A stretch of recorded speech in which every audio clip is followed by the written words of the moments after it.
चैतन्य महाप्रभु का एक नाम है गौरांग, गौर, जय गौर हम लोग बोलते हैं। तो गौर में मतलब होता है ग से गोविंद, र से राधा। ये दोनों मिलकर चैतन्य महाप्रभु के रूप में प्रकट होते हैं। हर कहते हैं शिव को, हरि कहते हैं कृष्ण को, विष्णु को, और हरे कहते हैं उनकी शक्ति राधा रानी को। जिसका शिष्यत्व जितना बड़ा होता जाता है उसका गुरुत्व भी उतना बड़ा होता है। मित्र दो चीजों को कहते हैं, एक इमोशन को और एक रिलेशन को। बेटे के साथ ना एक प्रेशर होता है एक पिता के ऊपर भी कि उनको एक परफेक्ट दिखना है, कि कभी भी वो ढीले नहीं पड़ सकते, उन्हें हमेशा स्ट्रांग रहना है। माँ सदा निष्ठा मांगती है, बाप सदा प्रतिष्ठा मांगता है। दुखी हम किसी भी बात पे हो जाते हैं। इंसान ना किसी छोटी से छोटी बात पे दुखी हो जाता है और खुश होने के लिए एक मापदंड बना देता है कि जब वो गोल अचीव होगा तब मैं खुश होऊंगा। अविश्वास का कारण ही डर है। बाबा लोग, वेलकम टू बाबा कास्ट। तो भाई आज हमारी स्पिरिचुअल श्रृंखला में एक बहुत महत्वपूर्ण एपिसोड जुड़ने वाला है, जिसके लिए मैं बहुत ज़्यादा एक्साइटेड हूँ। और एक गेस्ट के बारे में मैं थोड़ा बताना चाहूँगा। मेरे को बहुत खुशी है कि मेरे जस्ट बगल में वो इतने महान शख्सियत बैठी हुई है। तो अगर इनके बारे में थोड़ा बहुत मैं आपको बताऊँ तो ये 38वें आचार्य हैं गौड़ी परंपरा के, ये गोस्वामी हैं राधा रमन टेम्पल के, और साथ में ये भागवत ओरेटर हैं, स्पिरिचुअल लीडर हैं, मोटिवेशनल स्पीकर हैं। दुनिया जहां में ये कथाएं कर चुके हैं और बहुत ही जाने माने व्यक्ति हैं। तो ऐसी महान शख्सियत के बाजू में मैं बैठा हूँ आपके प्यार की बदौलत और और कृष्ण और इनकी कृपा की बदौलत। तो मैं बहुत एक्साइटेड हूँ और आप भी इतनी एक्साइटमेंट के साथ आज वेलकम कीजिए हमारे स्टूडियो में, हमारे पॉडकास्ट में श्री पुंडरीक गोस्वामी जी महाराज का। महाराज जी बहुत बहुत स्वागत है आपका। राधे भैया, राधे राधे। राधे राधे राधे राधे। कैसे हैं आप? बहुत अद्भुत, आनंद में, जोरदार। वाह। जैसे आप आए मैंने एक बहुत अलग चीज आपके बारे में नोटिस करी कि आपने काला टीका लगाया हुआ है। हाँ।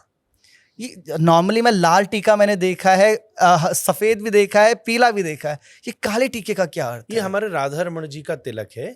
तो राधा रमन मंदिर में मुख्य रूप से पूरा तिलक होता है। जैसा आप स्कॉन में या गौड़िया में देखते हैं, वो भी हमारा पूरा तिलक तो ऐसे ही जो नीचे नाक तक आता है, गोपी चंदन की तरह।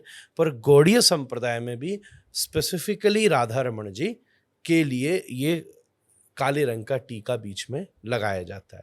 और मुख्य रूप से काले रंग का टीका जो आता है वो इसलिए भी आता है कि हमारे मंदिर में एक बड़ी महत्वपूर्ण चीज़ है जो कि पूरे वृंदावन में कहीं नहीं है, और वो है हमारे यहाँ जल रही 550 वर्ष से अखंड अग्नि। तो जब राधा रमन जी का प्रागट्य हुआ था संवत 1599, टेंटेटिवली आज से 475 साल के आसपास, उस समय गोपाल भट्ट जी ने इस अग्नि को प्रकट किया था। तब से हमारे वो मंदिर में अखंड अग्नि जल रही है। तो ये उसी अग्नि का प्रसाद है जो हम तिलक के रूप में भी लगाते हैं। सुंदर। और जैसे आपने भी बातचीत में बोला कि, और मैंने इंट्रोडक्शन ही बोला था कि आप गौड़ी परंपरा से आते हैं। गौड़ी परंपरा का क्या अर्थ है? देखिए, गौड़ीय शब्द का उदय हुआ है गौड़ देश से। गौड़ कहते थे बंगाल, उड़ीसा, इस क्षेत्र को प्राचीन भारत में गौड़ देश कहते हैं। तो गौड़ देश में उत्पन्न हुई परंपरा के लिए गौड़ीय परंपरा शब्द का उदय किया गया। हमारे कलयुग में जिसका संकेत श्रीमद् भागवत में प्राप्त होता है, कृष्ण वर्णम तुषा कृष्णम, इस श्लोक में, जनता संस्कृत नहीं जानती इसलिए मैं पूरा श्लोक नहीं बोल रहा, पर इस श्लोक में ये संबंध आता है कि कलयुग में भगवान श्री कृष्ण चैतन्य महाप्रभु के रूप में प्रकट होते हैं। जैसा गीता में कृष्ण ने कहा, यदा यदा ही धर्मस्य, जब जब धर्म की हानि होती है मैं प्रकट होता हूँ, या तदात्मान्यम, युगे युगे शब्द आया, युग युग में प्रकट होता हूँ। जैसे सतयुग में प्रकट होता हूँ, द्वापर युग में, त्रेता युग में, ऐसे ही कलयुग में भगवान चैतन्य महाप्रभु के रूप में प्रकट होते हैं। और क्या करते हैं? जब वो सतयुग में पैदा होते हैं तो सतयुग में जो धर्म है उसकी स्थापना करते हैं। जब त्रेता में होते हैं तो राम की तरह आदर्श को स्थापित करते हैं, और मुख्य त्रेता का धर्म है तपस्या करना। ऐसे द्वापर में भगवान श्री कृष्ण ने बहुत बड़े बड़े यज्ञ किए, ये लोगों को नहीं पता। और बहुत बड़ा यज्ञ श्री कृष्ण ने कुरुक्षेत्र में किया था, तभी सब लोग मिलने गए थे।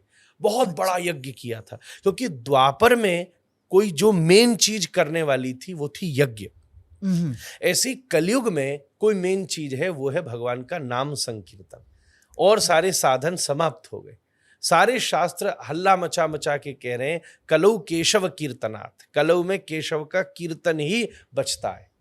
तब चैतन्य महाप्रभु प्रकट होकर के इस दुनिया को ये हरि कीर्तन का उपदेश करते हैं। और फिर जो उनको मानकर उनके बताए हुए मार्ग पर चल जाता है, उसी को गौड़ीय संप्रदाय कहा जाता है। फिर चैतन्य महाप्रभु वृंदावन को भी फिर से प्रकट करते, क्योंकि उस समय का समय ऐसा था, मुगलों का साम्राज्य था, बहुत सारी चीज़ें लुप्त हो रही थी, बहुत सारे प्रभाव थे, प्रकाश थे, बुद्धिज्म के बीच में भी क्लैश रहा है, ये सब इंडियन हिस्ट्री की बातें हैं। तब चैतन्य महाप्रभु ने वृंदावन को फिर से प्रकट किया।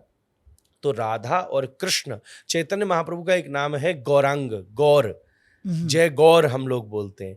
तो गौर में मतलब होता है ग से गोविंद, र से राधा, ये दोनों मिलकर चैतन्य महाप्रभु के रूप में प्रकट होते हैं। वाह, ये कैसे, जैसे आपने बोला कि उनकी जितने भी कीर्तन हो रहे हैं, और जहाँ तक मैंने पढ़ा था कि हरे कृष्ण कृष्ण कृष्ण हरे हरे, हरे राम राम राम हरे हरे, ये उन्हीं के द्वारा ये वाला मंत्र शुरू हुआ है। तो दो चीज़ें मैं यहाँ पे समझना चाहता हूँ कि पहली बात, इस मंत्र का अर्थ क्यों है और ये इसी तरह क्यों है? ठीक है, ये मंत्र शास्त्रों में वर्णित है, चैतन्य महाप्रभु ने इसको फेमस किया है। यूँ समझिए, कलि संतरणोपनिषद नाम का एक उपनिषद है और ब्रह्म वैवर्त पुराण का नाम का एक पुराण है, उसमें ये मंत्र लिखा गया है। ये मंत्र उन पुराणों में ऐसा लिखा है कि मंत्रों में ये महामंत्र है। इसमें एक और व्याख्या मिलती है कि ये मंत्र उन जगहों पर हरे राम राम राम हरे हरे, हरे कृष्ण कृष्ण कृष्ण हरे हरे ऐसे लिखा हुआ है। पर जब आप इसको हरे राम पहले और हरे कृष्ण बाद में बोलते हो, तो फिर क्योंकि ये वेद का मंत्र है, तो अलग अलग मंत्रों के नियम के अनुसार इसमें नियम लग जाते हैं। और जब नियम लग जाते हैं तो हम उन नियमों का पालन किए बिना अगर उस मंत्र को करेंगे तो उसका दुष्प्रभाव आएगा।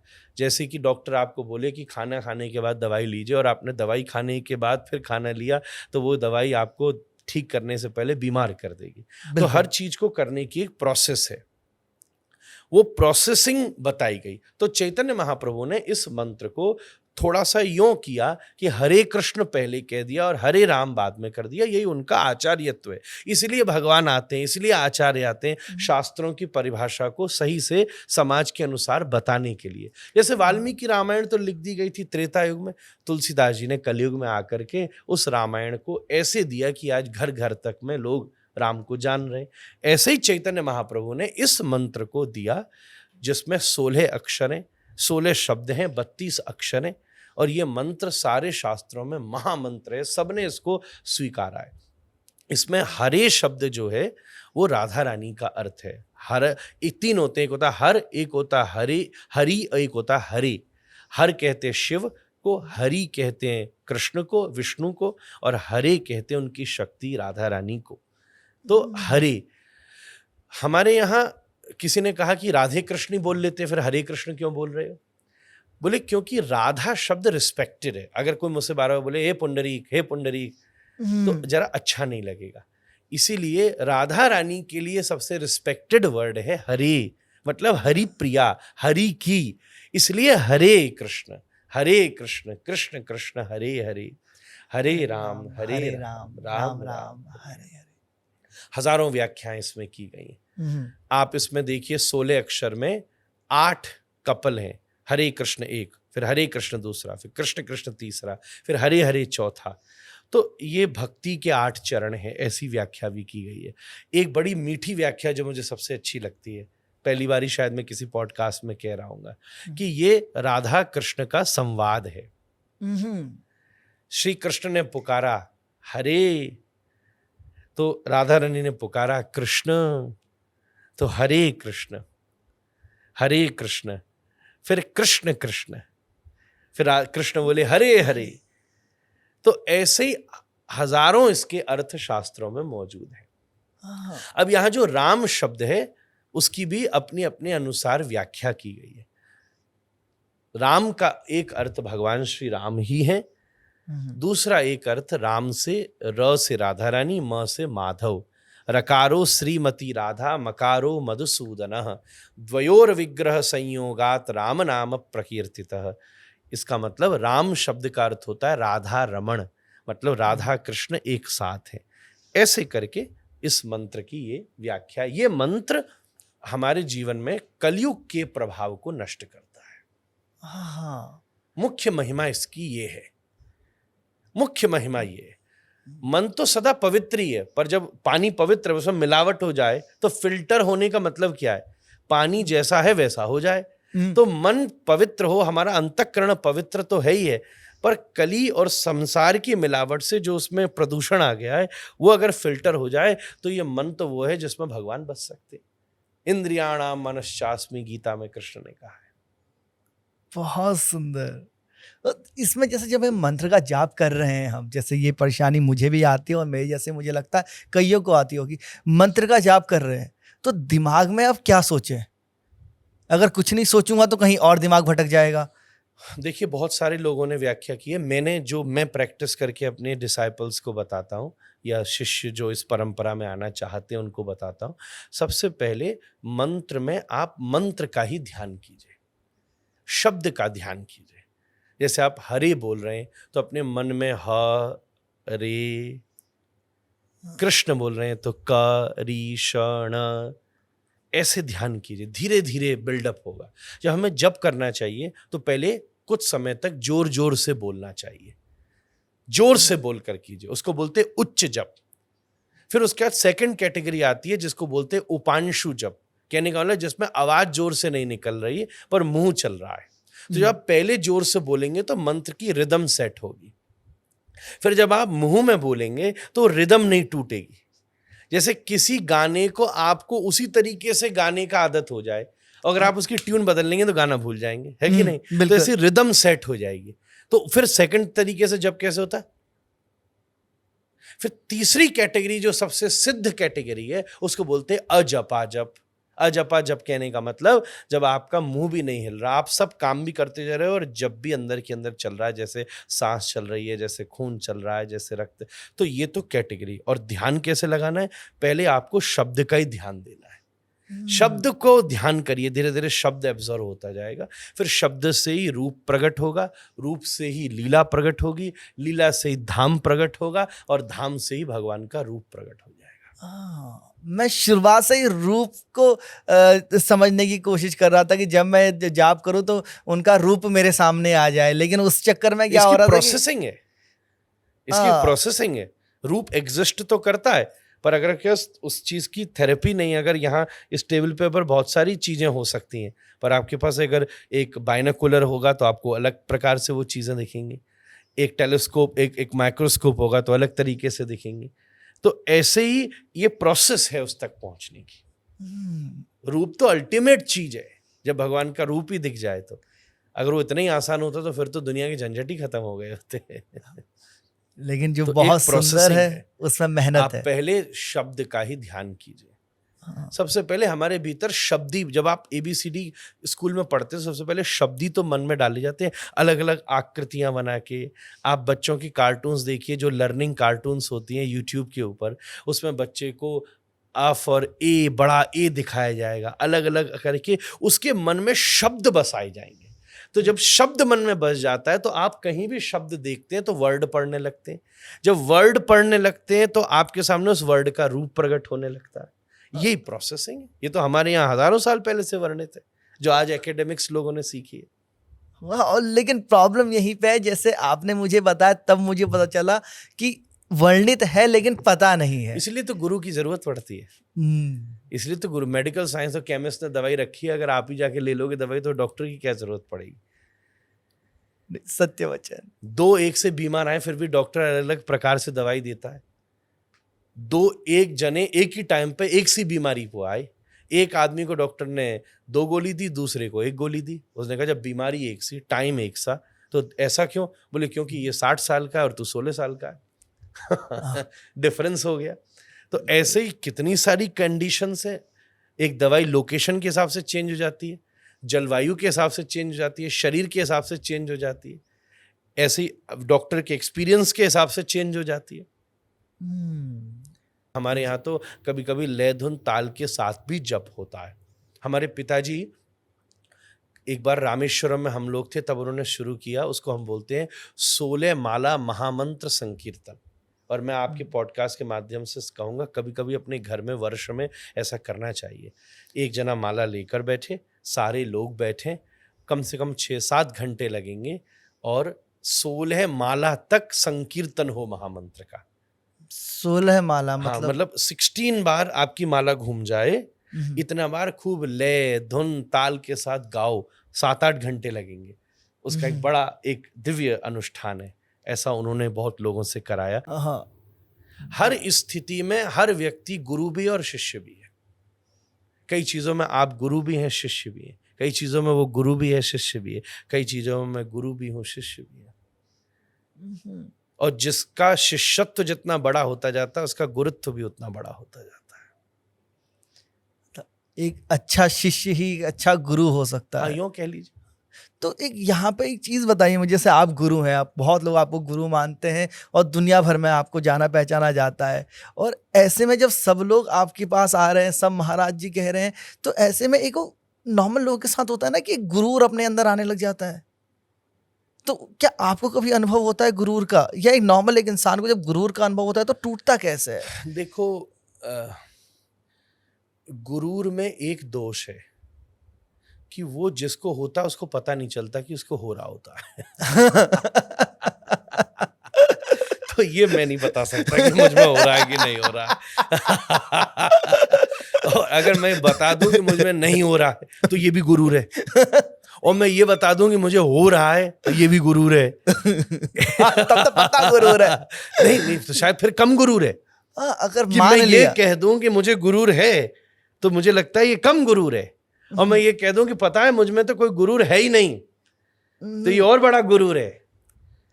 इसलिए गुरूर में दोष ये है कि उसका पता ही नहीं चलता कि वो जिसको होता है वो अंधा कर देता है उसको। पर बड़ी बात ये है, मेरे बचने का साधन क्या है, मैं तो ये बता सकता हूं बिल्कुल कि मेरे बचने का तरीका क्या है।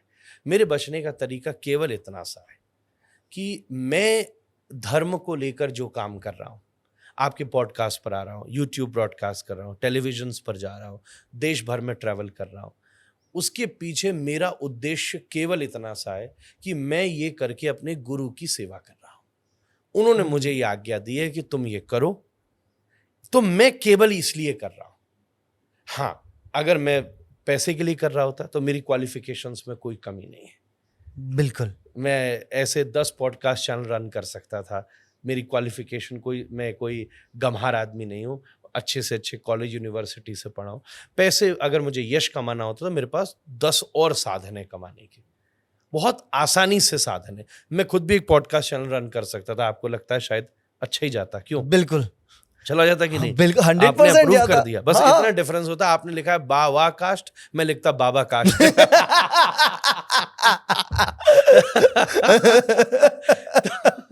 तो मैं उसको डिफेंड कर सकता था।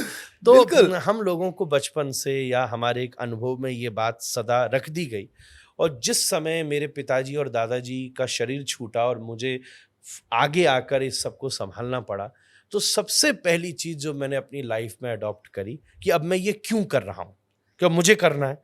तो मैंने एक चीज उसी दिन फिक्स कर ली कि मैं जो भी कर रहा हूं, सामने वाला आदमी गाली दे तो गाली दे, प्रशंसा करनी है प्रशंसा कर दे, निंदा करनी है निंदा कर दे, कोई चिंता की नहीं। मैं तो अपने हिसाब से चलूंगा। मुझे सफेद पहनना है सफेद पहनूंगा, आज हरा चमकदार पहन के आना आऊंगा, घड़ी बढ़िया पहननी पहनूंगा, नहीं पहननी नहीं पहनूंगा, तेरे हिसाब से नहीं चलूंगा।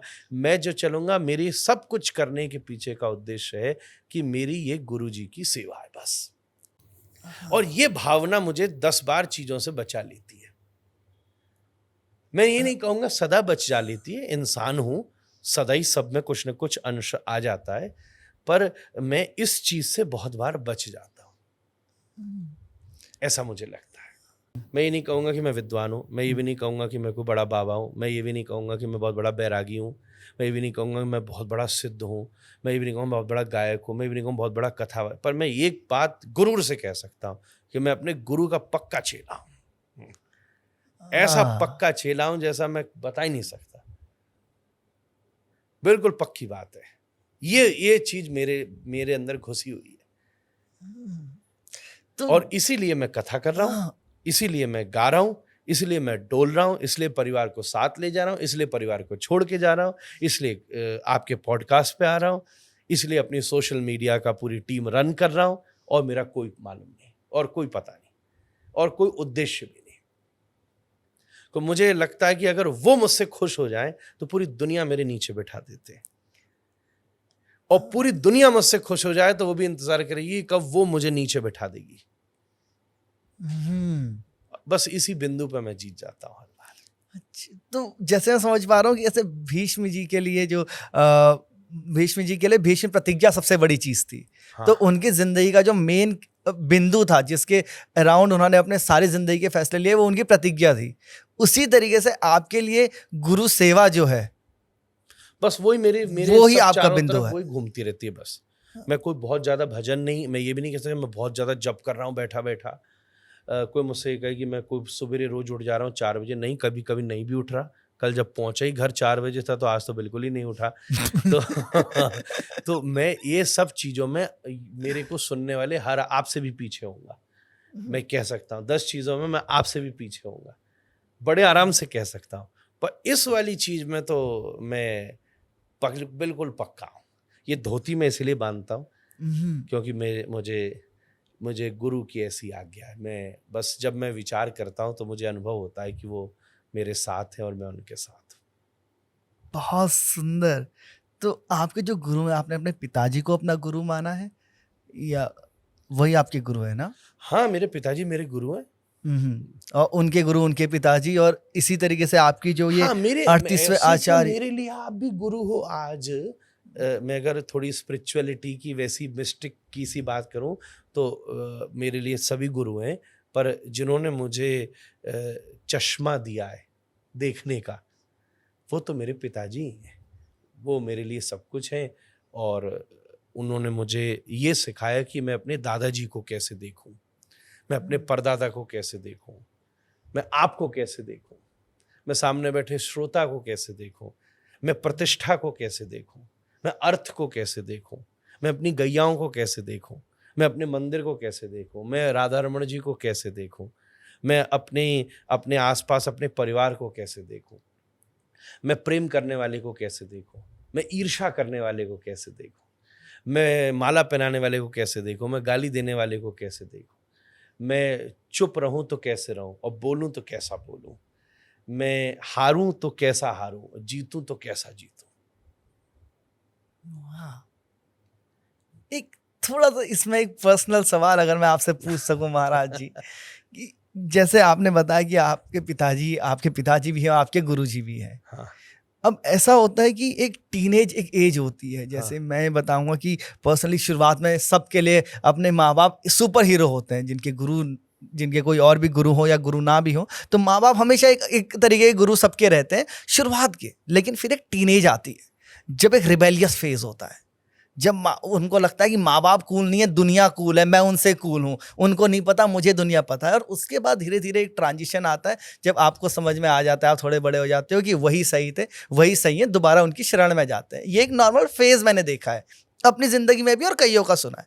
क्या आपकी जिंदगी में कभी ऐसा आया? नहीं हुआ। मैं सच बात बताऊं, मैं टीन में था, मेरे लिए मेरे पिताजी ने आज तक मुझे कभी नहीं डांटा, मुझे किसी चीज के लिए प्रेशर नहीं दिया, किसी चीज के लिए फोर्स नहीं किया। मैं लेट उठा तो कभी नहीं कहा कि जल्दी उठ, जल्दी उठा तो ये और कहा थोड़ी देर और सो ले। ये वो गजब थे इस मामले में, मैं क्या बताऊं। तो मेरी उनके प्रति श्रद्धा निष्ठा कभी नहीं हिली, 1% नहीं हिली। मैं भी टीनेज में था। आपको जानकर आश्चर्य होगा, मैं टीनेज में ही था जब मैं ऑक्सफोर्ड पढ़ने गया। तो वो टाइम पे जब मैं था तो उन्होंने मुझसे बड़े प्यार से कहा कि बेटा ऐसा कर, तू पढ़ने चला जा, सब व्यवस्था मैं कर देता हूँ, पर मैं बड़ा निश्चिंत रहूँगा, तू अगर वहाँ रहे। एक हमारे परिचित लोग थे, और हरिदास जी, कॉवेंट्री है, ये छोटा सा शहर है बर्मिंघम लेस्टर के पास में, ऑक्सफोर्ड से 40 मिनट दूर पर ट्रेन सीधी जाती थी वहाँ से। तो वो वहाँ भी कई बार जाके रहा करते थे, मेरे से बहुत प्रेम करते हैं, अभी भी मेरे पास आते रहते हैं, बस तू वहाँ रह जाना। तो वहाँ रहने से भोजन की भी प्रॉब्लम नहीं होगी, रोज़ थोड़ी देर। हालाँकि अगर मैं ऑक्सफोर्ड में कोई रूम रेंट करके रहता तो वो शायद थोड़ा चीपर होता। ट्रेन की कॉस्ट थोड़ी ज़्यादा थी, एवरीडे 40 मिनट ट्रेन में जाता था, आता था, और उसकी कॉस्ट मंथली कैलकुलेट करूँ तो ज़्यादा थी, और रूम रेंट लेकर रहता तो चीपर रहता। पर उन्होंने कहा मेरे मन में ये इच्छा है, और उन्होंने बड़े तरीके से कहा मुझसे, बड़े उससे कहा कि ऐसा ऐसा करियो, तू चला तो वहीं जा, रहे तो वहीं, फिर मन नहीं लगे तो चुपचाप केवल मुझे बताना, किसी और को नहीं बताना, मैं अपने आप बुक करा के रह लूंगा। 2-4 दिन तेरा मन करे तो कहीं रूम बुक करा के जाके रह लेना, आराम से रहना, पर एक बार को तू वहां चला जा। बड़ी बड़े अलग लहजे में कहा, मैं क्या बताऊं, मैं उसको दोहरा नहीं सकता, बाप बाप ही होता है उसकी बात कैसे दोहरा दूं। और मैं ऐसी टीन एज में जब ऐसी चीज़ों पर व्यक्ति रिबेलियस हो सकता है कि I want to have my own freedom, when I want to sleep I can sleep, when I want to get up I can get up, ऐसी स्थिति में मैंने उनकी इतनी लहजे से उन्होंने बात की कि मैंने स्वीकार कर ली, और मैं वहीं पर रहा। और मज़े की बात ये थी कि तीनों टाइम मुझे ठाकुर जी को भोग लगा प्रसाद मिलता, without onion garlic, home cooked, सबसे लकी, घर में रहता। कई बार मेरे कपड़े भी अपने आप साफ मुझे मिलते, आधा काम तो मुझे खुद ही नहीं करना पड़ा। तो जब 3-4 दिन मैंने ये देखा वहाँ, और बच्चों की प्रॉब्लम क्या थी, एक जना आके बोलता, oh I have to iron my own clothes, तो मैं भी करता था कभी कभी आयरन जब मिल जाते थे मुझे किए तो बड़ा मजा आता था कि आज तो मैं टाइम पे था। तो ऐसी चीजों मैंने उनकी वो चीज स्वीकार करी। ऐसा जबरदस्त था कि मेरे मन में कभी, मेरे को नहीं लगता कि कहीं कोई भी एक ऐसा बिंदु हुआ हो जहां मेरे उनके बीच में कोई क्लैश आया हो, कभी नहीं आया। और फिर शायद क्लैश बड़े, मुझे महसूस हुआ कि मैं बड़ा हुआ हूँ, और तब शायद कुछ होता तो उससे पहले तो वो और बड़े हो गए। एक चीज बताइए मुझे इस घर पे, ये तो आपने बहुत बढ़िया से बताया, और जिस तरह से आपने जिस तरह बताया ना, उन्होंने सवाल आपको जिस तरह से सजेस्ट किया कि उधर जाओ, उधर पे जैसे आप जिस तरीके से आपने मुझे समझाया, उन्होंने ऑर्डर नहीं दिया, नहीं दिया, कभी नहीं दिया। उन्होंने ये चीज पेरेंट्स को सीखने वाली है, मित्रता वाला। मित्रता। शास्त्र कहता है पुत्र मित्र वदाचरित, बाप बेटे के जूते का नंबर 1 हो जाए तो बाप को बेटे को मित्र बना लेना चाहिए, क्योंकि बाप और बेटा मित्र नहीं है, इसलिए तो बेटा मित्रता खोज रहा है सब जगह। मित्र 2 चीजों को कहते हैं, एक इमोशन को और एक रिलेशन को। कई रिलेशन होते हैं जिनका नाम ही मित्रता होती है, और एक इमोशन होता है जो डेवलप हो जाता है between husband wife, between mother father, between father son, between brother brother. है तो ब्रदर, पर जब ब्रदर के रिलेशन में फ्रेंड का इमोशन हो जाता है तो ब्रदरहुड हो जाती है। तो ये 2 चीज समझनी बड़ी जरूरी है। मुझे याद है एक बार मेरी फ्लाइट मिस हो गई थी, पहली फ्लाइट में अकेली जा रहा था, मिस हो गए। पिताजी आगे मुझे बोले, मैं तो डर रहा था कि मुझे आज डंडे पड़ेंगे, और बहुत जरूरी था जाना, और मैं छोटा था। उन्होंने बड़े एक्सपेरिमेंट किए, मुझे छोटे में कभी छोटा नहीं माना। दूसरी बात मैं कहूँ, बच्चे को बच्चा मत समझिए, हम राम कृष्ण की जितनी लीला सुनते वो सब अंडर 20 हैं। उन्होंने मुझे कभी नहीं माना। मैं 13-14 साल का था, मुझे अकेले भेज दिया, जाए एयरपोर्ट से फ्लाइट पकड़ के आ। मुझे रिस्पॉन्सिबिलिटीज देने शुरू करी। आउट ऑफ इंडिया जब वो ट्रैवल करते थे, आज उस समय मैं शायद 19 साल का होऊंगा, तो आउट ऑफ इंडिया उनका पूरा ट्रैवल आइटनरी बातचीत मैं हैंडल करता था। मुझसे कहा कि मैनेज कर, उस समय ये सोशल मीडिया मैं मैनेज करता था, खुद मुझसे कहा कि मैनेज करो इसको। मुझे छोटे को छोटा नहीं माना, और मैंने उनको भी कभी छोटा नहीं माना। और फिर मित्रता की तरह पुत्र मित्र वदाचरित, आप आपस में संवाद रखिए, कन्वर्सेशन, उस चीज को, उस केमिकल चेंज जो हो रहा है बच्चों में आफ्टर 10-12, पेरेंट्स मैच्योरली उसको अंडरस्टैंड करने लगे।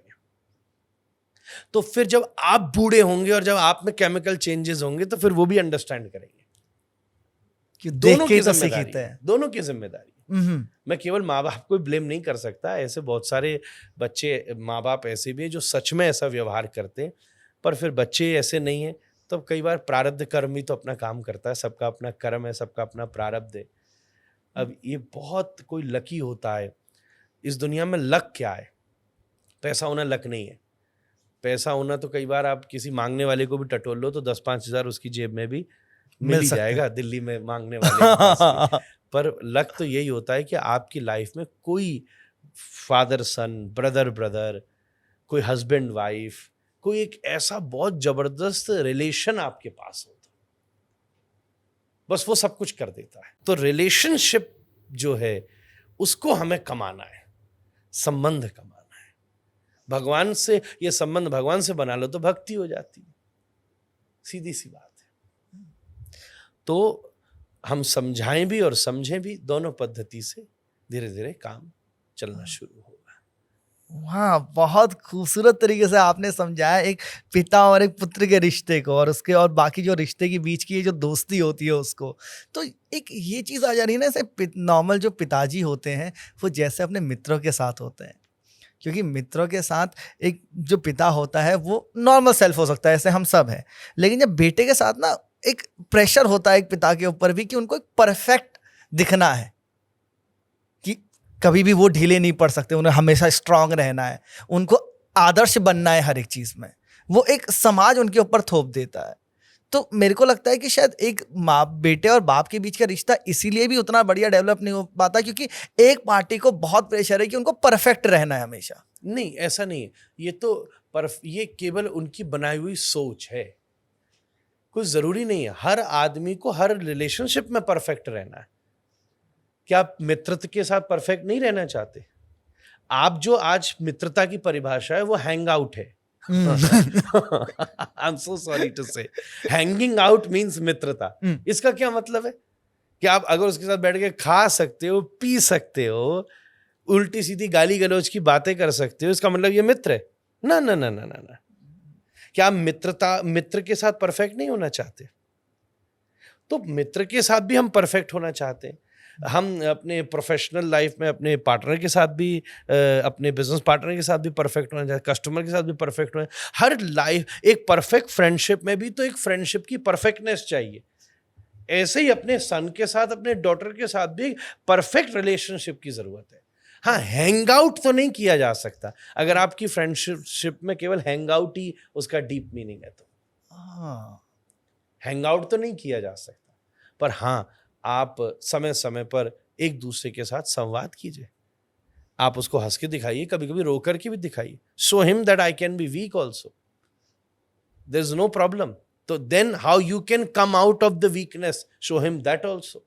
राम जी खड़े हैं, दशरथ बीमार पड़े, बेटा तू नहीं जा। दशरथ तो अपनी वीकनेस दिखा रहे हैं और राम जी अपनी स्ट्रेंथ दिखा रहे हैं, मैं तो जाऊंगा पिताजी। दोनों एक दूसरे की वीकनेस और एक दूसरे की स्ट्रेंथ, एक बहुत अच्छा सिंक बनाना जरूरी है, संबंध बनाना जरूरी है। और ये इंस्टीट्यूशनली नहीं किया। कोई रिलेशनशिप तो इमोशन से ही तो बनता है। क्या हस्बैंड वाइफ बनने का 100 साल तक भी कोर्स कर लो पर फीलिंग नहीं होगी तो कैसे साथ रह सकते? Valid point. ऐसे ही माँ पिता और पुत्र के बीच का जो संबंध है वो तो इमोशन के ऊपर निर्भर करता है। सीधी बात एक बेटे को भी समझनी चाहिए। माँ सदा निष्ठा मांगती है, बाप सदा प्रतिष्ठा मांगता है। माँ सदा निष्ठा मांगती है, बाप हमेशा प्रतिष्ठा मांगता ही मांगता है। वो अपने दोस्तों में आएगा ना कोई सफल आईएएस बन के बेटा, तो और उस समय बाप बैठा हो 10 मित्रों के साथ, वो आके जैसी बाप के पाम छुएगा वो उसको मजा आ जाएगा, देखा मेरा बेटा है। ये मांग है उसकी सदा। बाप प्रतिष्ठा से प्रसन्न होता है, मां निष्ठा से प्रसन्न होती है। मां को कितनी प्रतिष्ठा दे दो, निष्ठा नहीं दो तो हल्की पड़ जाएगी। और बाप को कितनी भी निष्ठा दिखा दो, प्रतिष्ठा मत दो तो ढीला पड़ जाएगा। ये इन संबंधों की रिक्वायरमेंट है, इन संबंधों को मेंटेन करने का तरीका है। बस इतनी सी बात है। जैसे मंत्रोच्चारण करने का एक तरीका है, वैसे सब चीज का एक तरीका है। ड्राइविंग करने का एक तरीका है। अब बोलो नहीं मैं तो भैया हाथ से पेडल दबाऊंगा और पैर से स्टीयरिंग चलाऊंगा, तो बस बिल्कुल आपकी या ट्रैवल दिल्ली से बम्बई नहीं होगा, दिल्ली से सीधा नरक होगा। तरीका बदलोगे बिगड़ जाएगा मामला।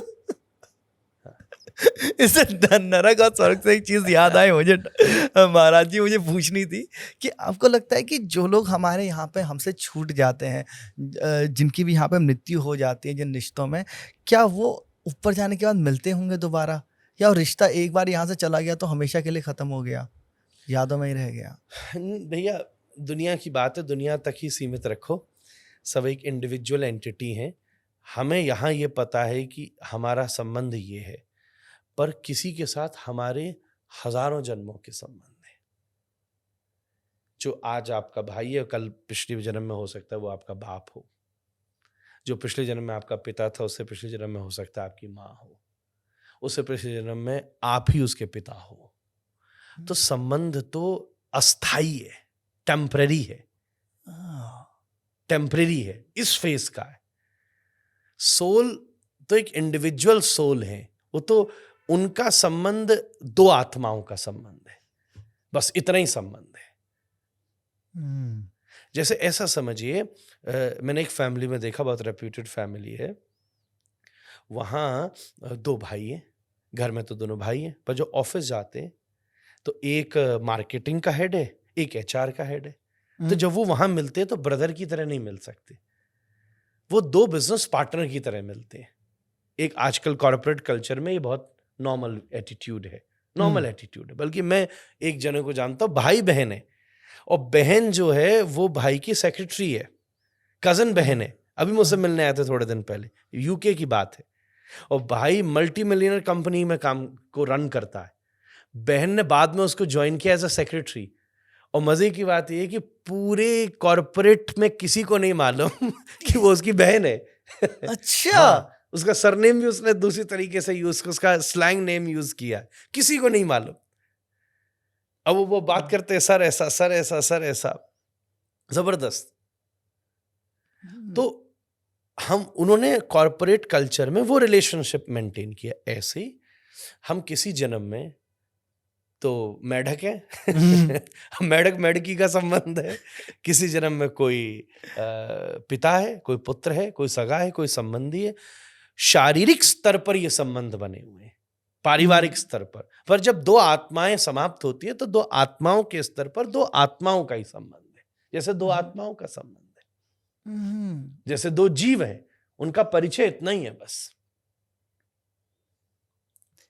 रोल बदलते जाएंगे और इसीलिए एक रोल की एक गरिमा हम बना के रखते हैं। The world is a stage and we are merely players. ये दुनिया एक रंगमंच है, सब लोग अपने खिलाड़ी हैं, उस हिसाब से रोल करते जा रहे हैं, बस बात खत्म हो गई। सुंदर, बहुत सही व्याख्या दे दी मुझे आपने इसकी, और एक बार के लिए ये मेरे मन से आपने सवाल ही नष्ट कर दिया। वो तभी हाँ। उत्तर का अर्थ ही ये होता है जो प्रश्न को का वध कर दे।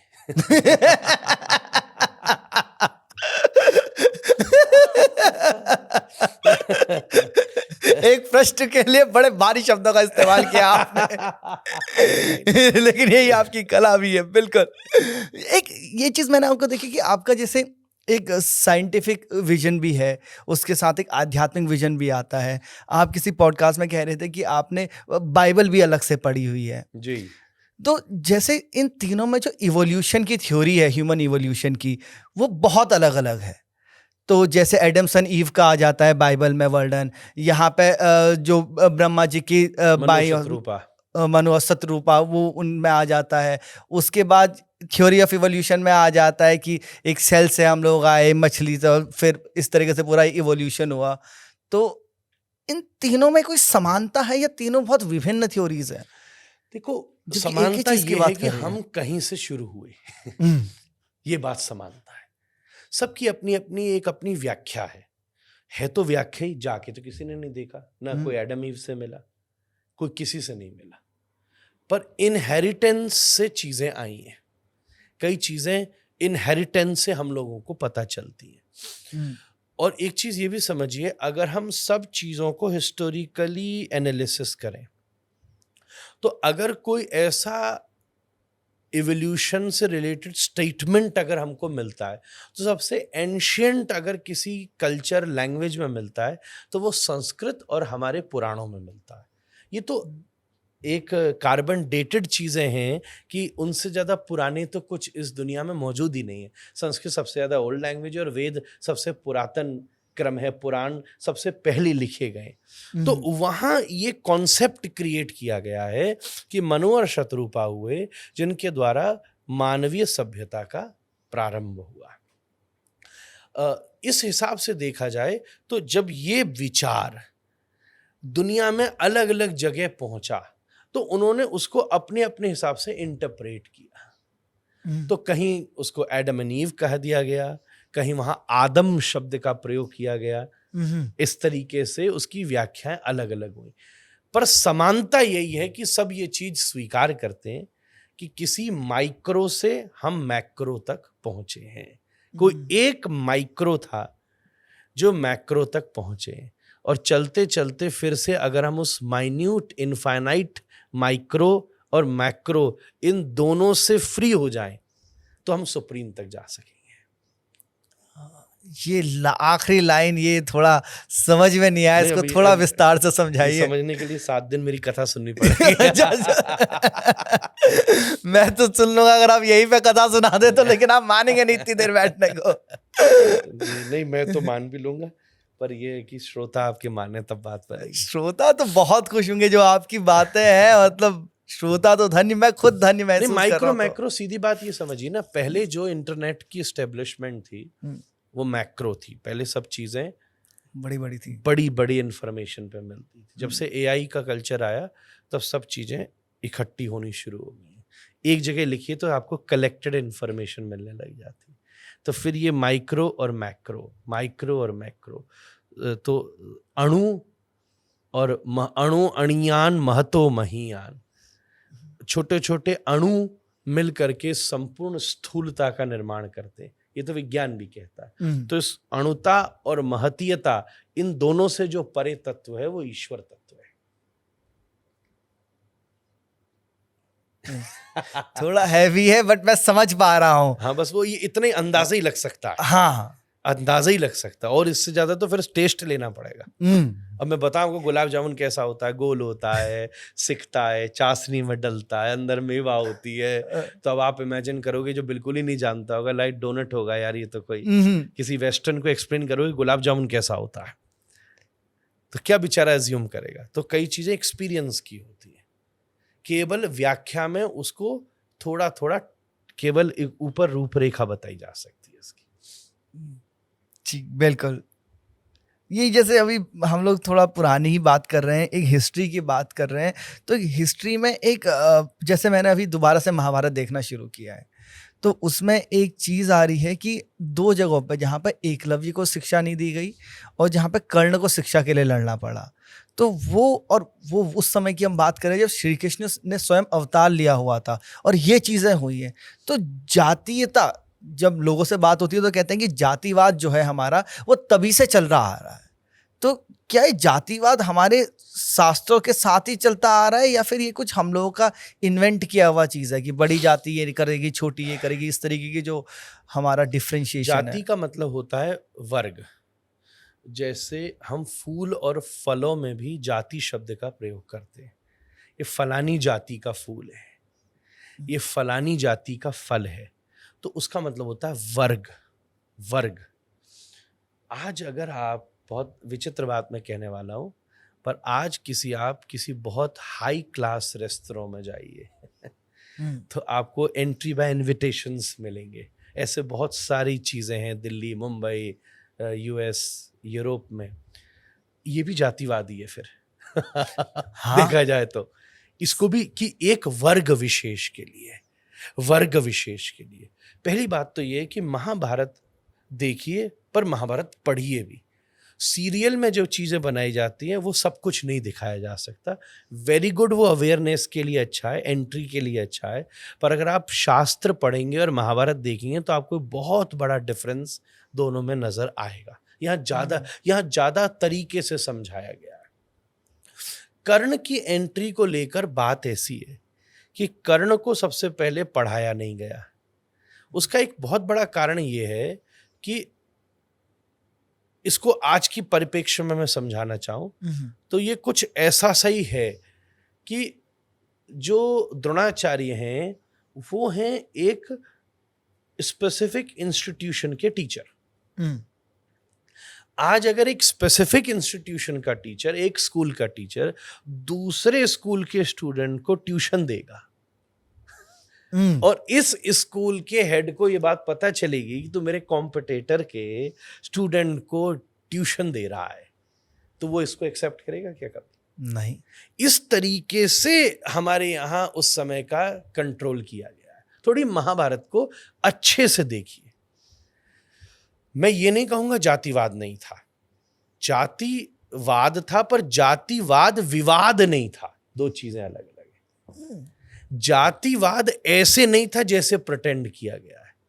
जाति किसकी जाति कौन सी है अभी तो यही नहीं पता था। पहले तो जाति केवल इसी से नहीं होती थी कि आपका सरनेम क्या है, आप किसके बेटा हैं, आपका क्या संबंध है। ना ना ना, इसी से इसका कोई संबंध नहीं था। हमारे यहां हर व्यक्ति को नीचे से नीचे, ऊंचे से ऊंची जाति वाले व्यक्ति का सम्मान किया गया। हम हर वर्ग के व्यक्ति को प्रणाम करते आए सदा। चैतन्य महाप्रभु का बंगला की प्यार कहती है, किंबा न्यासी किंबा विप्र किंबा शूद्र होए, कृष्ण तत्व वेत्ता जिनी तिनी गुरु हाय। आपको थोड़ी बंगाली आती है इसलिए मैंने बंगला में आपको ये बात कही। हमारे यहाँ कबीर ने कहा, जाति न पूछो साधु की, पूछ लीजिए ज्ञान। किस मंदिर ने आज किसी की जाति पूछी, किस व्यक्ति ने, किस कथा व्यास ने किसी की जाति। जाति शब्द का मुख्य मतलब होता है वर्ग। ये इस वर्ग का व्यक्ति है, ये इस वर्ग का व्यक्ति, ये एक मेडिकल सोसाइटी का आदमी है। ये आज जैसे पहले शादियां होती थी, अगर एक डॉक्टर का बच्चा है, अगर उसकी शादी किसी मेडिकल रिलेटेड फैमिली से हो तो वो दोनों एक दूसरे को समझ पाएंगे, सिंक कर पाएंगे। इस तरीके से हमारे यहाँ के सोशल डेवलपमेंट्स क्रिएट किए गए। इस समय जो डिविजन्स हैं वो है फाइनेंशियल डिविजन्स। इस समय समाज में अभी भी तो भेदभाव है, अर्थ के ऊपर है। अगर आपने एक स्पेसिफिक तरीके की ब्रांडेड क्लोथ्स पहने हैं तो आपको एक अलग तरीके से एंटरटेन किया जाएगा, कुछ और पहना है तो अलग तरीके से किया जाएगा। आप एक अलग गाड़ी से उतर रहे हैं तो अलग तरीके से किया जाएगा।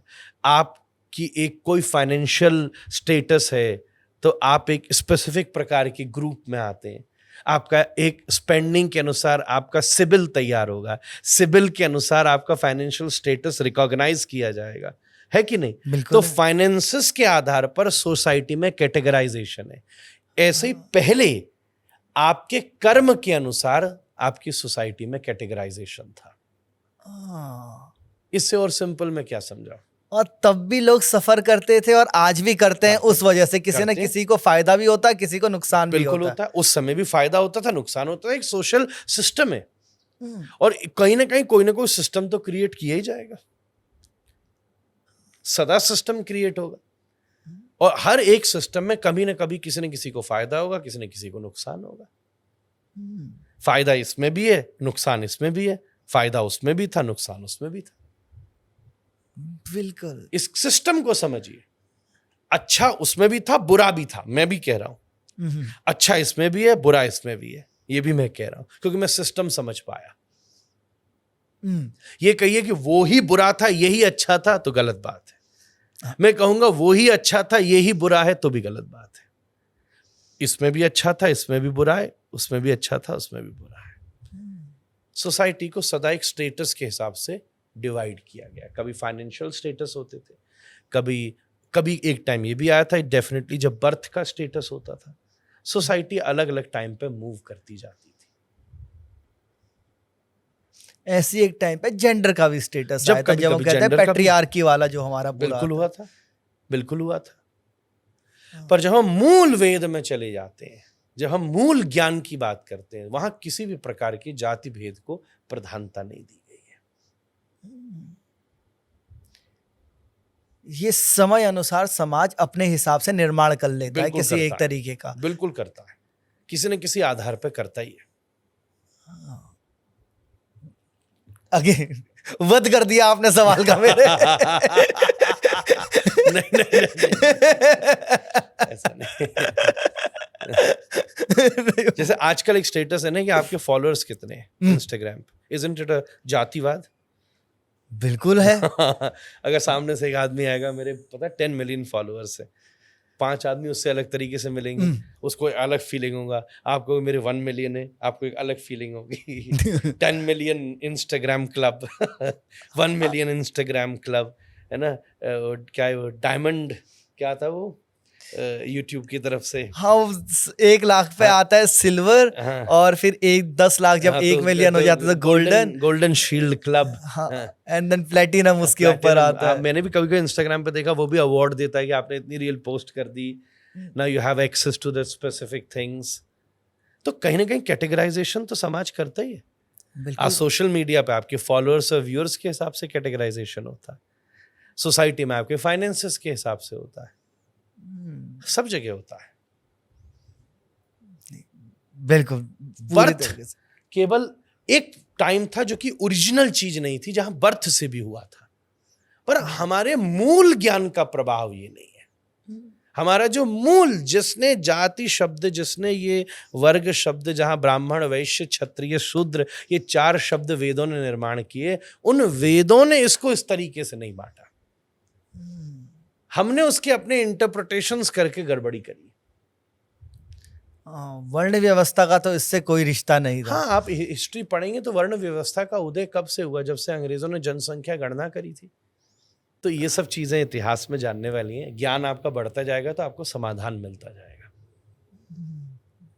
बिल्कुल। मैंने आपके ज्ञान को गीता में कहा है ज्ञानईसी, ज्ञान असी की तरह, तलवार की तरह, और जब ज्ञान की तलवार होती है तो प्रश्न का वध हो ही जाता है। बिल्कुल बिल्कुल बिल्कुल। इधर से ये जो पीछे से चलती आ रही चीजें हैं, और जैसे जो हम इसकी बात कर रहे थे, तो जातीयता के साथ एक और चीज जो इसी से मिलती जुलती आती है, एक बलि प्रथा रही है जी। एक कल्चर का पार्ट रही है हमारी बलि प्रथा, जो आज भी कहीं कहीं पर चलती है, अलग अलग जानवरों की बलि दी जाती है। और फिर एक आता है कि जो हमारा धर्म है वो हमें शाकाहारी होने का एक हमको बोला जाता है, ज़्यादा इस तरफ मोड़ा जाता है कि आप शाकाहारी बनो, मांसाहार छोड़ो, और ऊपर से बलि की भी प्रथा है। तो ये तीनों का आधार कहाँ पे आता है? देखिए, हर उपासना सतोगुण, रजोगुण, तमोगुण, इन 3 गुणों में बंधी है, और अपने अलग अलग परंपराओं से उसको अडॉप्ट किया गया है। तो जो तमोगुणी परंपराएं, वहाँ उन लोगों ने बलि प्रथा को अडॉप्ट करना शुरू किया। वो होती ज़रूर है, पर उसको हमारे यहाँ कोई बहुत ऊंचा नहीं माना गया। बलि तो हमें अपने अहंकार की देनी है, मूल बात तो यही है। बलि तो हमें अपने ममत्व की देनी है, ममता की देनी है। ममता हमें संकीर्ण करती है। ममता शब्द को अगर अच्छे से समझेंगे तो ममता का मतलब यही होता है कि सामने वाला व्यक्ति गलत करे, अच्छा करे, फिर भी हम उसे अपना कहेंगे। इस भाव को ममता कहते हैं। माँ वाली ममता वाली चीज नहीं है ये नॉर्मल ममत्व है। तो इन सब चीजों का वध करना है। सात्विक पद्धति तो हमारे यहाँ यही चीज का अभ्यास सिखाती है, और श्रेष्ठतम बात यही है कि हम शाकाहार रहें। किसी भी क्रिया से किसी दूसरे को कष्ट पहुंचता हो, ये हमारे यहाँ का कोई धर्माचरण नहीं है। अलग अलग लोगों ने, पहले भी लोग मांस खाते थे, ऐसा नहीं है कि खाते नहीं थे, पर उसको बहुत अच्छा नहीं माना गया था। लोग कहते हैं शिकार खेलने गए तो दशरथ जी शिकार खेलने गए तो श्रवण कुमार का वध हो गया। शिकार तो खेलते ही थे। अब राम जी हिरण के पीछे गए, लोग कहते हैं शिकार तो राम जी ने भी किया, तो भाई हिरण के पीछे गए तो पत्नी चोरी हो गई, तो मैं करानी है अपनी चोरी। हाँ। मतलब पूरी तो कंक्लूजन को, तो बात को तो देखो ना। बात हिस्ट्री से बताया क्या जा रहा है। आप एक इंसिडेंट को नहीं दे सकते आइसोलेट करके। कहते हैं कि लोग पहले नहीं जुआ खेलते थे क्या? ठीक है, पांडवों ने खेला, परिणाम क्या हुआ? भरी सभा में पत्नी को के तिरस्कार हो गया, जंगलों में डोलना पड़ा। तो मैसेज क्या है, कंक्लूजन क्या है? चीजें तब भी हो रही थी, अभी भी हो रही थी, पर तब भी उनके परिणाम से यह मैसेज दिया गया है कि ये अच्छी चीजें नहीं है, इनसे ऊपर उठिए। हमारे उसमें नॉर्मली यहीं पे बात रुक जाती है कि जैसे युधिष्ठिर जैसे महान इंसान ने जो धर्म का ज्ञाता था, उन्होंने भी तो जुआ खेला, तो जुआ सही हो गया, इतने पे बात खत्म कर दी जाती है। नहीं, बात इसकी आगे है। कि इतना बड़ा धर्म का ज्ञाता व्यक्ति भी जुआ खेलेगा तो जंगलों में तक पहुंचना पड़ता है, बर्बाद हो जाता है। हाँ, तो समझने की बात यही है कि आप, इसका मतलब ये है कि इतने बड़े धर्म का उपलब्ध व्यक्ति भी जुआ खेलने से बर्बाद हो सकता है, तो हम तो इतने बड़े धार्मिक भी नहीं है, तो हम कितने बर्बाद हो सकते हैं? पॉइंट। बात को देखने के परसेप्शन से अलग अलग।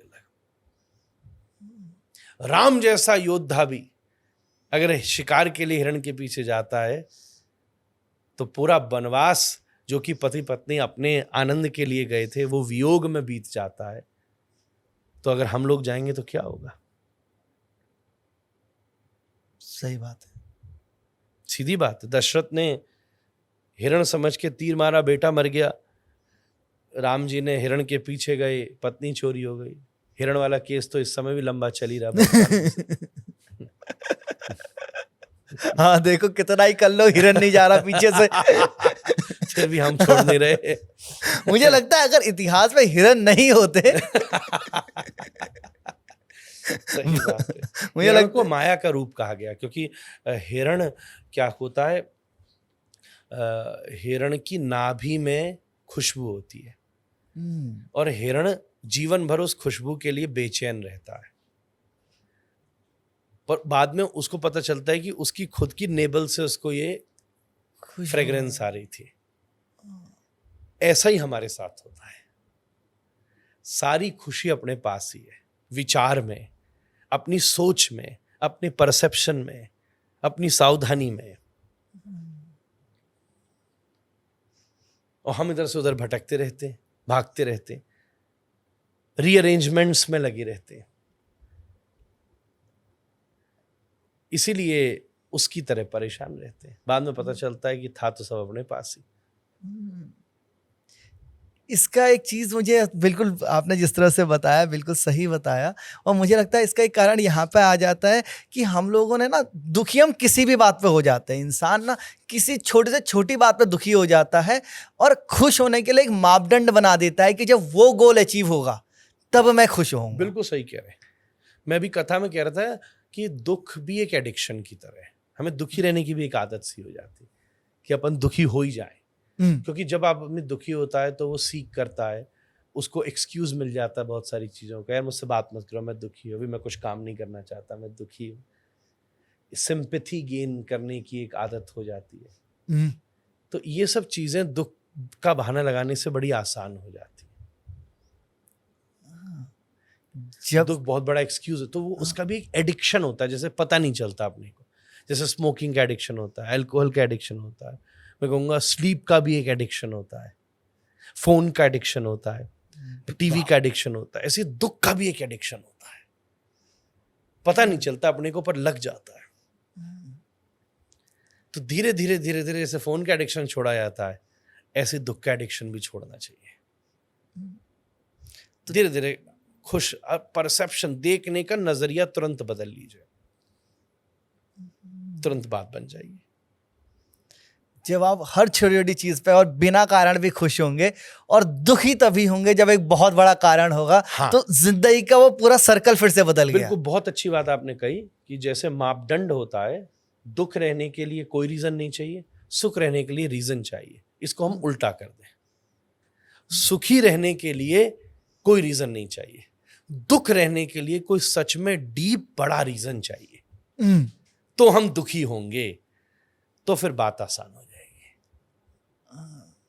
रीजनिंग फॉर हैप्पीनेस नहीं, रीजनिंग फॉर सैडनेस चाहिए। बहुत सुंदर तरीके से आपने पुट किया इसको। तो बात समाप्त हो जाएगी। फिर इतना आसान नहीं होगा दुखी होना। और वो रीजनिंग भी फिर वैलिड रखिएगा, जो होता ही है उसके लिए रीजनिंग नहीं। शरीर तो बीमार हो गई थोड़ी देर में, तो ठीक है, थोड़ा और ऊपर सोचिए। धीरे धीरे अपने आप को जैसे जैसे स्पिरिचुअली कॉन्शियस करते जाएंगे तो आपकी रीजंस फॉर बिकमिंग सैड कम होते जाएंगे। बिल्कुल। ये जो दुख की बात करते हैं हम लोग, and the reason of being sad की जब हम बात करते हैं, तो एक जो सबसे बड़ा दुख का कारण होता है एक इंसान के पूरे जीवन में, जिसके लिए वो जिंदगी भर डरता रहता है कि ये दुख मेरी जिंदगी में ना आए ना आए, वो होता है अपनों को खोने का दुख। आपके जितने आपके भक्त हैं, जितने लोग आपको शिष्य गुरु मानते हैं, उन्होंने भी ये दुख झेले हैं, आपने खुद भी इन दुखों से आप गुजरे हो। तो इस दुखों से कैसे डील करे आदमी, और उस दुख से भी पहले इस दुख के डर से कैसे डील करे इंसान? डर से जीतने का, डर क्यों होता है, पहली एक बात ये समझिए। डर अविश्वास का कारण ही डर है, और कुछ नहीं है। डर का मतलब ही ये होता है कि भरोसा नहीं होना। जैसे मेरा इस कुर्सी से भरोसा उठ जाए कि यार ये टूट जाएगी, तो मेरा यहां बैठना, इतनी देर कॉन्फिडेंस से मैं नहीं बैठ पाऊंगा। बैठा तो रहूंगा, हल्का सा भी हिला तो डर लगेगा कि यार ये अभी चर्र पर ना बोल दे मैं गया नीचे। तो भरोसे का न होना डर है। इसलिए हमारे यहाँ कहा गया कि भगवान पर भरोसा रखो, वो सदा जो आपके साथ वो करेंगे वो अच्छा करेंगे। ये थॉट्स स्प्रेड किए गए हमारे यहाँ। भरोसा आपके पास ज्यादा जितना होगा, हो सकता है, मैं ये बात, मेरा सबसे प्रिय शब्द है जो मैं हर पॉडकास्ट में बोलते ही बोलता हूं, मान के चलिएगा कि भगवान आपके सुख का विचार नहीं करते, आपके हित का विचार करते हैं। तो हो सकता है चीजें आपके अनुकूल ना हो, पर आपके साथ गलत नहीं हो सकती। अनुकूल होना और गलत होने में फर्क है। यह सदा होता है। अपनों को खोने से बड़ा दुख है अपने को खोना। पहले आदमी ने अपने को खोया है, अपनों को तो बाद में खोया है। अपने को खोना बहुत बड़ा दुख है। आप कौन हो, क्या आपको पता है? आज हम अपने सामने शीशा के सामने खड़े हो जाएं तो हम खुद भी कौन है, इसको हमने अभी तक स्टैब्लिश किया कि हम ये पहचान सके हम कौन है। आपका नाम तो थोड़े दिन पुराना है, और वो आप ही जानते हो, कितने लोग जानते हैं आपका सरनेम। आपने अपने आप को कितना विकसित किया है, आप अपने आप को कितना जान पाए। ये दुख तो आज तो किसी को हुआ ही नहीं। ये दुख नहीं हुआ इसलिए और सारे दुख हो रहे हैं। जिस दिन ये दुख हो गया होता है कि मैं भी खोया हूं, मैं भी कहीं खोया हूं, खोई हुई दुनिया में खोई हुए लोगों के जाने का दुख नहीं होता।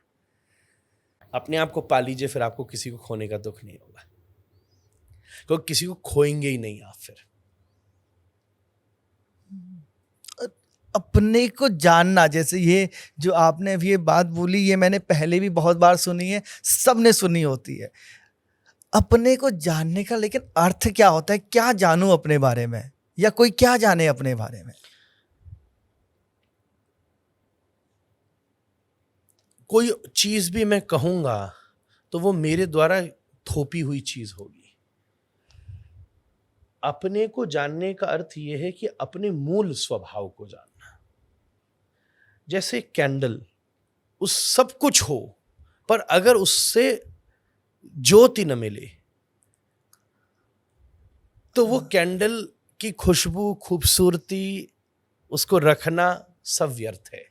बहुत अच्छा शैंडलियर हो, ब्यूटीफुल हो, बहुत महंगा हो, कीमती तार, लाइट फिटिंग्स बेस्ट एरिया में लगाओ, पर लाइट ही नहीं जले तो उसके होना नहीं होना है। घोड़ा, एक जगह में गया, एक घुड़साल में मुझे बताया गया, महाराज हमारे पास जबरदस्त घोड़ा है, अरबी घोड़ा है, जबरदस्त। अच्छा, मैंने कहा बहुत अच्छी बात है, बड़ा सुंदर है। क्या उन्होंने उसके बाल काट रखे थे डिजाइन से, पूंछ इतनी लंबी थी, पूरा शेव्ड था, बड़ा तंदुरुस्त था।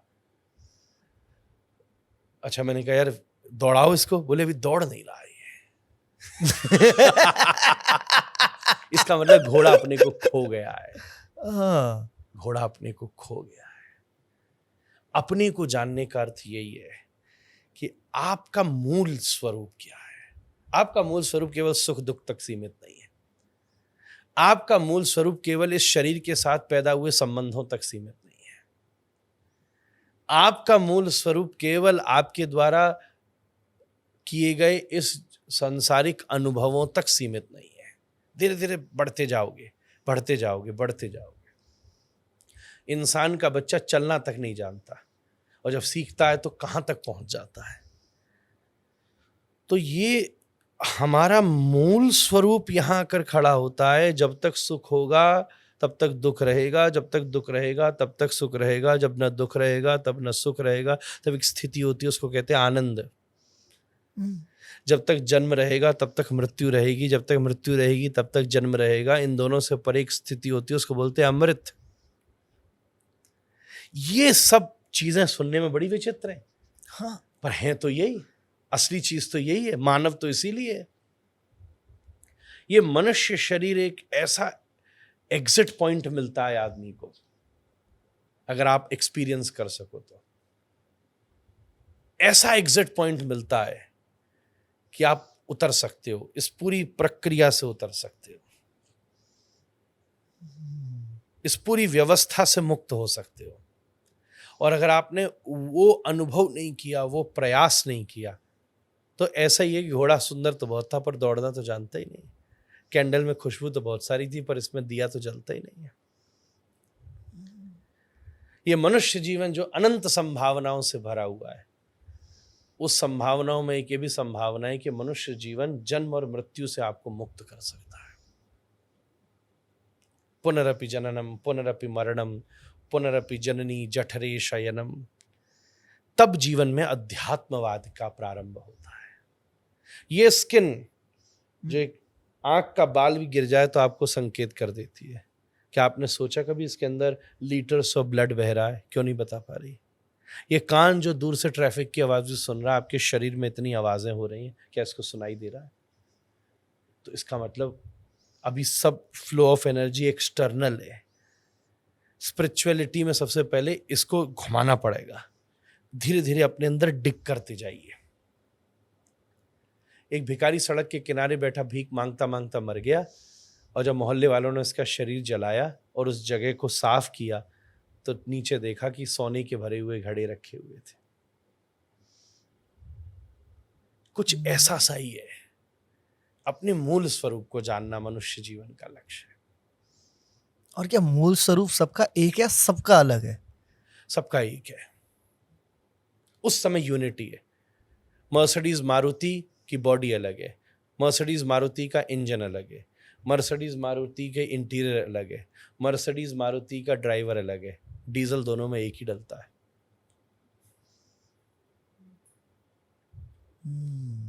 पेट्रोल दोनों में एक ही डलता है, फ्यूल दोनों का एक ही है। जो मेरा फ्यूल है वो आपका फ्यूल है। शरीर मेरा आपका अलग है, मन मेरा आपका अलग है, पैदाइश मेरी आपकी अलग है, बुद्धि मेरी आपकी अलग है, ब्लड मेरा आपका अलग है, जीन्स मेरे आपके अलग है, पर वो जो फ्यूल है वो मेरा भी वही है, आपका भी वही है। उसको समझने की एक मेन जर्नी है, और इसी से जुड़ी हुई जो मैं आपसे पूछना, समझना नहीं है, समर्पित होना है। ये समझा नहीं जा सकता, इस पे तो समर्पित हुआ जा सकता है। गंगा समझती नहीं है समुद्र को, गंगा तो समर्पित हो जाती है, और जब गंगा समर्पित हो जाती है तो गंगा भी समुद्र हो जाती है।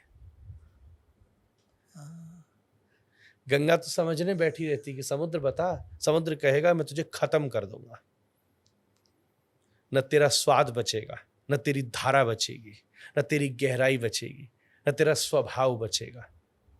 अभी तो तू नहाती थी, पिलाती थी, खिलाती थी, पुण्य नष्ट करती, सब खत्म कर दूंगा। गंगा कहती है कर दे, मैं कूद रही हूं तेरे ऊपर। और जब गंगा कूद जाती है तो न गंगा का प्रवाह बचता है, न गंगा से मिलने वाला पुण्य बचता है, न गंगा का स्वाद बचता है, न गंगा का स्वरूप बचता है, बस गंगा भी समुद्र हो जाती है। अब आपको समझना पड़ेगा कि गंगा रहना है कि समुद्र होना है। मनुष्य जीवन उसको कहते हैं जो गंगा को समुद्र बना सकता है। वाह, आपकी बार मैंने वाद नहीं किया है। ये तो आपने ढेर सारे रास्ते खोल दिए हैं यहाँ पे। तो मनुष्य जीवन जो है हमारा वो गंगा है, और जो परमात्मा है, जो कृष्ण है, वो समंदर है। तो वहां उनको समर्पण करने से मैं नहीं रहूंगा, लेकिन जो हो जाऊंगा वो इससे बहुत बेहतर है, बहुत विशाल है। खो जा सकल जहां पर पाया तेरा पता नहीं, अब पता मिल गया तेरा तो मेरा पता नहीं। जहां मैं है तो तू नाही, जहां तू है तो मैं नाही, प्रेम गली अति सांकरी वा में दू न समाई। हाँ। तो बाबा, this is the end of part 1 of our 2 part podcast with Pundrik Goswami ji Maharaj, जिसे करने में हमें बहुत आनंद आया है और बहुत प्यारी डेप्थ टच हुई है इसमें। तो जितना हमें करने में मज़ा आया है, आई होप कि उतना ही आपको सुनने में मज़ा आया होगा। और अगर ऐसा है तो सब्सक्राइब कर लीजिए चैनल को, शेयर करिए ये एपिसोड अपने दोस्तों के साथ और मेरे साथ इंतज़ार में शामिल हो जाइए पार्ट 2 के। और तब तक के लिए अपना ख्याल रखिए बाबा। राधे राधे।